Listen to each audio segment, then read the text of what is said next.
आता पुढची बातमी बुलढाण्यातील बनावट हत्याकांड प्रकरणामध्ये एक नवा ट्विस्ट समोर आलाय। 26 एप्रिल रोजी घडलेल्या हत्याकांड प्रकरणी पोलिसांना अद्याप खऱ्या मृतदेहाची ओळख पटवता आलेली नाही।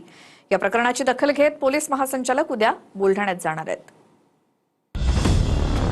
बुलढाण्याच्या जळगाव जामोद पोलीस ठाण्याच्या हद्दीत 26 एप्रिल रोजी घडलेल्या हत्याकांड प्रकरणात एक नवा ट्विस्ट समोर आलाय।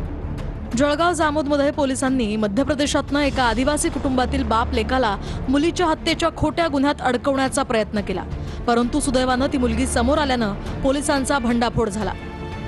खोट्या आरोपात बाप लेकाला अडकवण्याचा जळगाव जामोदच्या पोलिसांनी प्रयत्न केला आणि त्यांना काही दिवस जेलमध्ये ठेवलं। या प्रकरणाची स्वतः पोलीस महासंचालक सदानंद दाते यांनी दखल घेतली आहे। पोलीस महासंचालक सदानंद दाते उद्या जळगाव जामोदला येणार आहेत।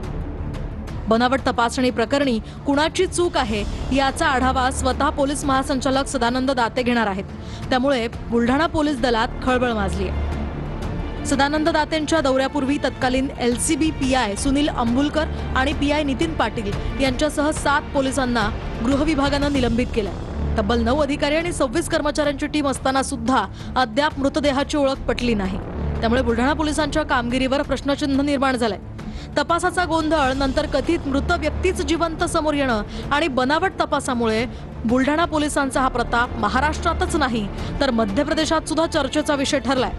पोलीस महासंचालकांचा दौरा हा औपचारिक नसून पोलिसांच्या कामगिरीचं बारकाईनं परीक्षण होण्याच्या दृष्टीनं महत्त्वाचं आहे। 26 एप्रिल रोजी मृतदेह मिळून सुद्धा अद्याप या गुन्ह्याचा उलगडा का झाला नाही यासह अनेक प्रश्नांची उत्तरं वरिष्ठ पोलीस अधिकाऱ्यांना द्यावी लागणार आहेत। तर पोलीस महासंचालकांच्या हस्तक्षेपानंतर या प्रकरणाचं गूढ उकळणार का हे पाहणं महत्त्वाचं ठरणार आहे।